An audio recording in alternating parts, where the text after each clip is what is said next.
Super Bowl 58 just wrapped up a short time ago in Las Vegas. However, since post-game coverage continues on CBS as we speak, and we can't show you actual game highlights between the Chiefs and 49ers just yet, don't fret. We've come up with an entertaining, familiar way to fill you in on what happened. Enjoy. From our Spartanburg studios on 250 International Drive, this is 7 News Sports Super Trivia Extravaganza. Tonight's contestants are a television news anchor and reporter from Philadelphia, Pennsylvania, Kelsey O'Donnell, a meteorologist from Chicago, Illinois, Dan Bickford, and a sportscaster from Richmond, Virginia, Todd Summers. Now let's take a look at the categories. News headlines, weather or not, inside Clemson football, ACC this week, blends and brews, and Super Bowl 58. Kelsey, the board is yours. Let's go Super Bowl 58 for 100. The 49ers used a third-round pick in the 2023 NFL Draft to select this kicker out of Michigan. And this rookie set a Super Bowl record with a 55-yard field goal to give San Francisco an early 3-0 lead. Kelsey. Who is Jake Moody? That is correct. All right, I'm going to go Super Bowl 58 for 200. This player's father won the Super Bowl 3 times, and he scored the first touchdown of Super Bowl 58, a 21-yard reception from wide receiver Juwan Jennings to give the 49ers a 10-0 lead. Todd. Who is Christian McCaffrey?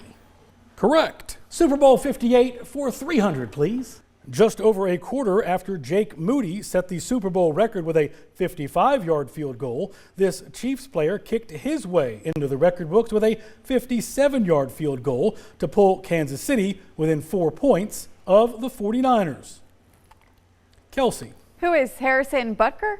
Correct. Super Bowl 58 for 400.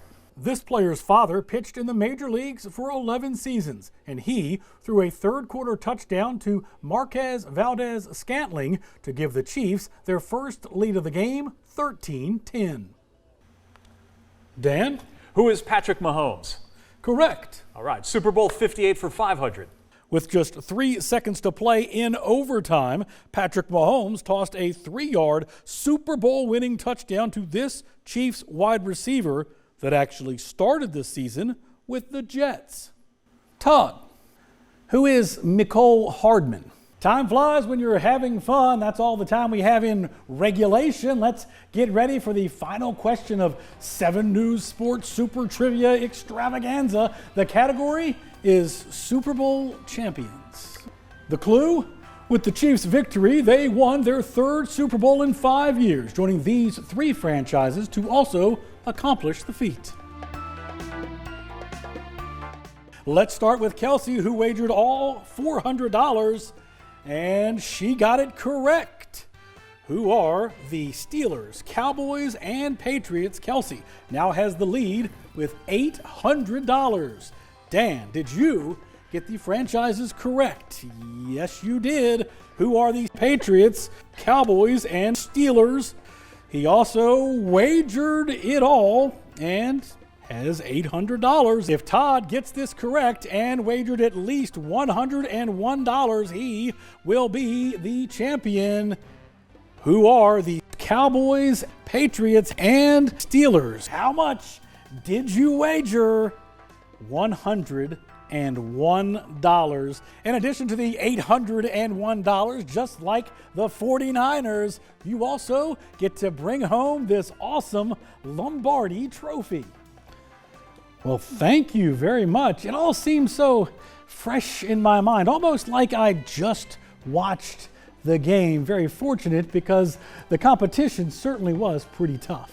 Before we go, I must say you look quite familiar, and once again, congratulations to our new champion. Now let's take a closer look at some of the particulars from Super Bowl 58. Brock Purdy, 255 yards passing and a touchdown. Christian McCaffrey, 160 total yards and a TD. Juwan Jennings, a TD pass and a TD reception. Patrick Mahomes, 333 yards passing, 2 touchdowns and 1 interception. And Mecole Hardman, 57 yards receiving and a touchdown he will remember for the rest of his life. Chiefs win 25-22 in overtime. In women's college basketball action, sold out Colonial Life Arena was electric Sunday afternoon as 2 of the most prominent programs in the country collide in Columbia. As top-ranked and undefeated South Carolina plays host to 11th-ranked UConn, the Gamecocks looking for their 4th straight win over the Huskies. Just over a minute into the game, Tahina Powell spots up, knocks down the 3. Gamecocks up 3 late first quarter. Columbia native Ashman Watkins with the basket inside plus the foul. She has 15 on the day. South Carolina up 8 after 1. Early second quarter, Tahina Powell once again shows why she is one of the best three-point shooters in the country with one of her 5 threes. A couple minutes later, Powell once again long range. She drains 3 of her 21 points. South Carolina up 14 at the break. Second half, Gamecocks on the run. Chloe Kitts lays in 2 of her 14 points to extend the lead to 18. And the Huskies are not able to get within single digits in the second half as South Carolina powers past UConn 83-65 despite playing without one of their top players in Camila Cardoso. You lose Camila to the Brazilian national team, but you're fortunate enough to have players who don't get a whole lot of minutes step up in a big way. We're doing something right. It means our players' mindsets are right. The 18-point victory over the Huskies is the Gamecocks' 26th straight win by double figures and their 6th triumph over a top 25 team this season. On the softball diamond, after 4 straight wins, 5th-ranked Clemson falls to Missouri 4-1 in the championship game of the season opening tournament in Clearwater, Florida. The Tigers return to action Wednesday afternoon in Puerto Vallarta, Mexico against Wichita State. On the links, Wofford alum Andrew Novak enters the final round of the Phoenix Open, just 1 shot out of the lead at 14 under par.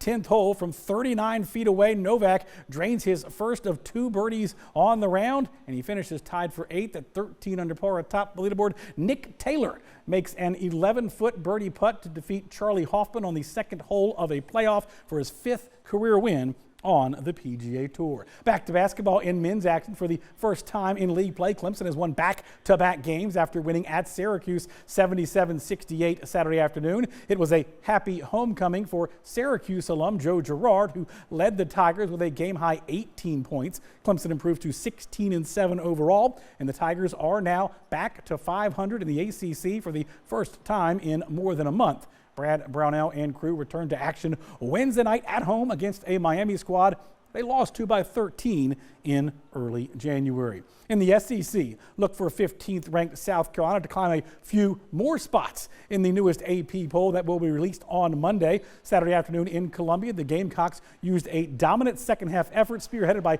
Colin Murray Boyles as the freshman scored 20 of his career-high 31 points after intermission en route to a 75-60 victory. And the news comes back right after this.